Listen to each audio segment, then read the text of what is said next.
तुला काय वाटलं मला माहित नाही तू कुठे जाऊन आलीस ते? तुला बक्षीस मिळालं ते?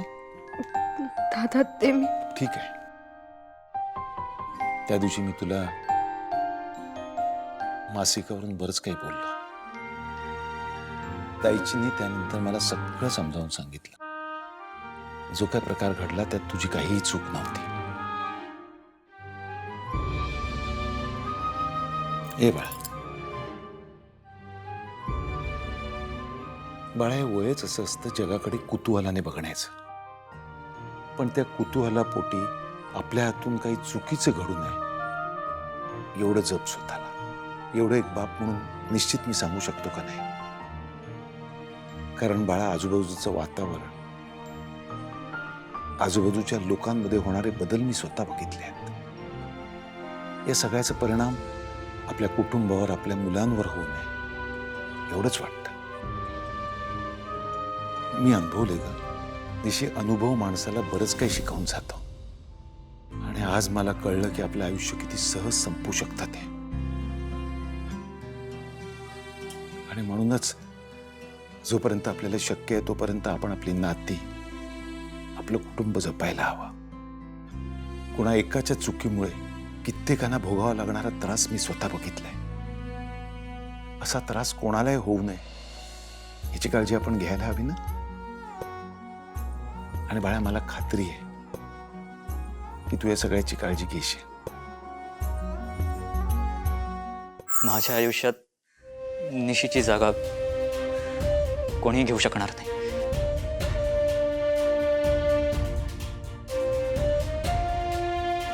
येतो मी.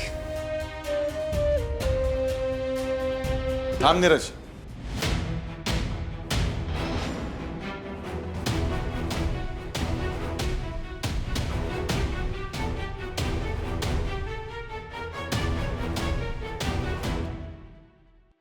ही माझी मुलगी निशिगंधा रघुनाथ खोत. तुझं हिच्यावरती मनापासून प्रेम आहे असं तुझं म्हणणं आहे, हो ना? नीरज, तुझं कुटुंब आणि माझं कुटुंब दोन्हीही कुटुंब भिन्न स्तरावरती आहेत. कोणाचाच कशाचाच ताळमेळ नाही, संबंध नाही. पण तरी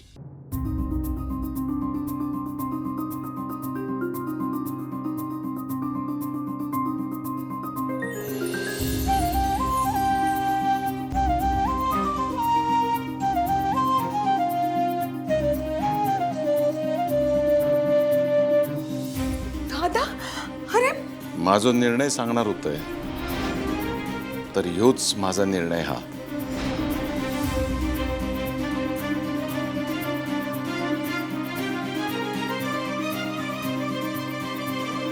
निशी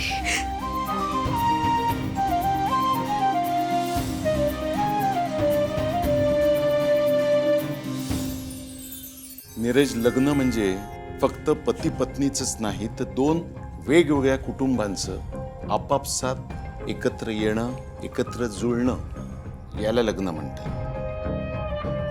माझी निशी तुमच्या घरी कशी रुळेल याची आजही मला शंका आहे, काळजी आहे.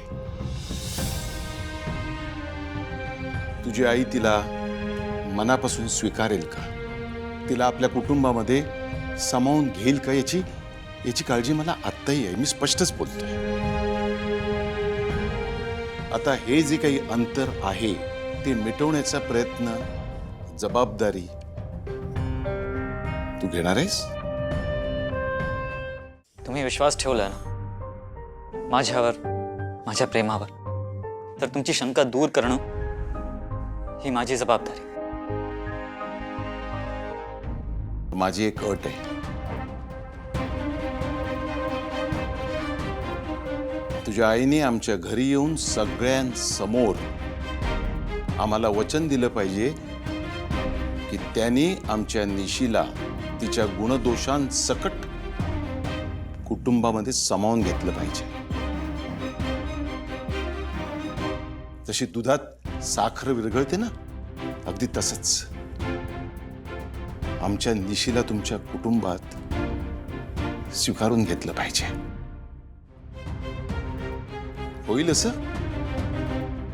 तुझी आई या घरात येऊन सगळ्यांसमोर वचन देईल?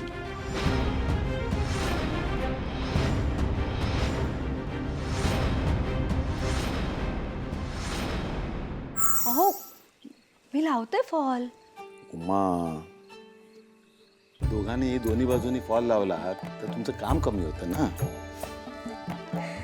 फॉलच तर लावचा. अरे डोंगर उपसूचे आहेत. मी एकटा बसून काय करू? त्यापेक्षा तू मला मदत करते. अरे उमा, त्याच्यामध्ये एक स्वार्थपणा. यात कसलं स्वार्थ? तुम्हा बायकांना मुलांसाठी खूप काही करूची संधी मिळते. आम्ही म्हटलं पुरुष माणूस तर बाप म्हणून पोरांका तेवढा वेळ नाही देऊ शकत. त्यातून आपली निशी आता आपलं अंगण सोडून स्वतःचं घरटं बनवायला निघाली. उमा, निशीसाठी खूप काय करूचा होता पण राहून गेला. ठीक आहे, आता मोजकेच दिवस राहिले आहेत तर जेवढं माझ्याच्याने जमेल तेवढं करतंय. असं कशाक बोलतास? असं काय एक नाही हा. तुम्ही काय कमी केलास निशीसाठी? आपल्या निशीचे लाड केलास, त्याची काळजी घेतलास, अगदी तळ हाताच्या फोडाप्रमाणे जपलास त्याला आणि शिस्त पण लावलास. झाला तर भलाच झाला निशीचा. आणि खरं सांगू, निशिक माझ्यापेक्षा जास्त तुमचीच ओढा लहानपणापासून. आठवतं ना तुमका? निशी 5वीत होता तेव्हा वक्तृत्व स्पर्धेत आई या विषयावर बोलूक सांगितलं होतं त्याका. आणि काय केलं तुमच्या लाडक्या लेकीन? ते गेला आणि म्हणाला, मी माझ्या दादांबद्दलच बोलणार. सगळ्यांच्या डोळ्यातून पाणी येईपर्यंत तुमच्याबद्दल बोलत राहिला आता. आणि एक खरा सांगू तुमका, निशिक पण माझ्यापेक्षा जास्त तुमचीच ओढा लहानपणापासून. आठवतं ना? चांगलाच आठवत आहे. नंतर पळत माझ्यापाशी आली आणि मला मिठी मारून म्हणाली, दादा मी तुम्हाला सोडून कधी लांब जाणार नाही. आणि आता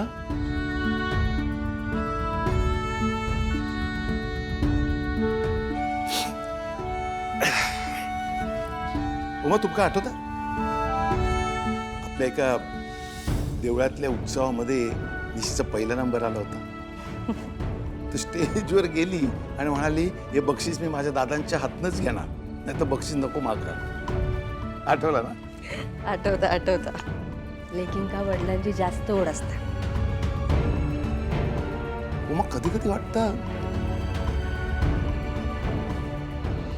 मी माझ्या निशिक जास्ती धाकट ठेवलंय का? ते का त्याच्या मनाप्रमाणे तिच्या मर्जीप्रमाणे वागू दिला? असं काय मनात पण आणू नका. असं काय एक नाही. हिऱ्याची जपणूक करूची असतात तर त्याका तिजोरीतच सांभाळून ठेवू वया. शिस्त लावलाच तुम्ही निशिक, पण आज पण त्याच्या मागची काळजी त्याका समजता.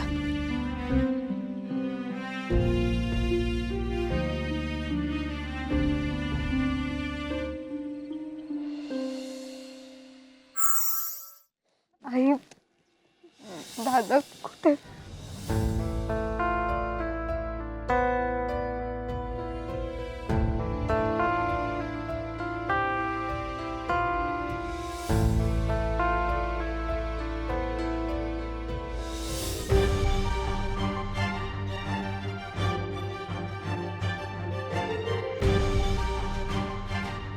निशी बाळा, तू तुझ्या आयुष्यामध्ये एक छोटंसं साधंसं स्वप्न बघितलं होतंस,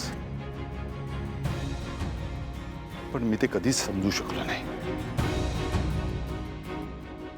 उलट तुझ्यावरती अनेक बंधनं लादत गेलो मी.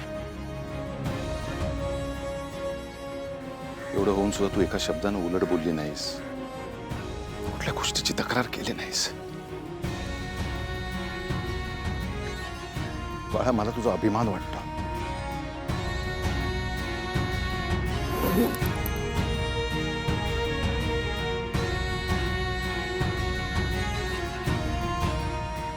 आज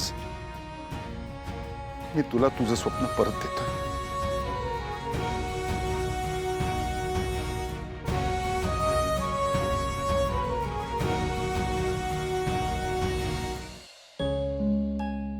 तुझ्या नशिबाने तुला तुझी सगळी स्वप्न पूर्ण करणारा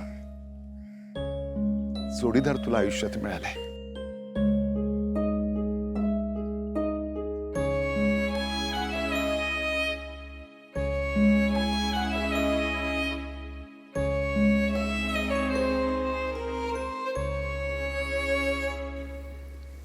मला खूप मोठी हो,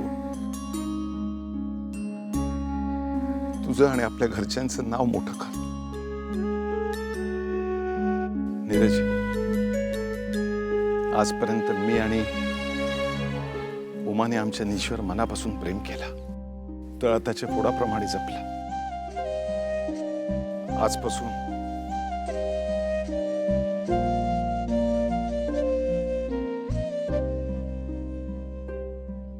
आजपासून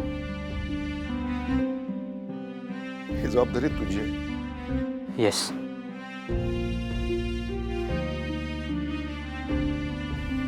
अशीच एकमेकांना साथ द्या.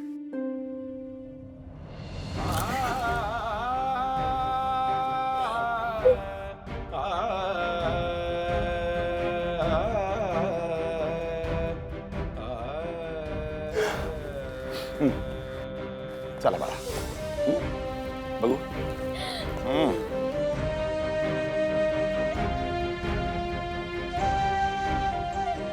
ये बाळा.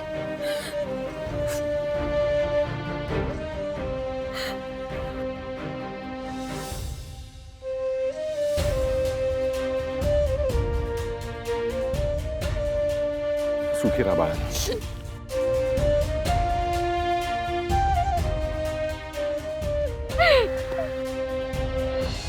चला निघायचं.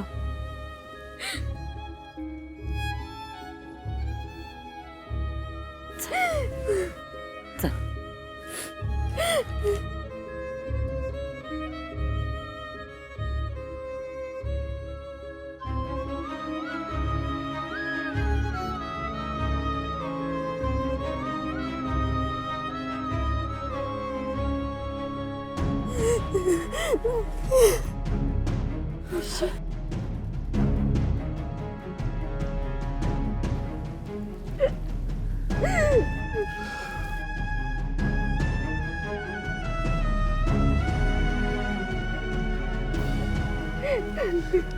नाही बाळा.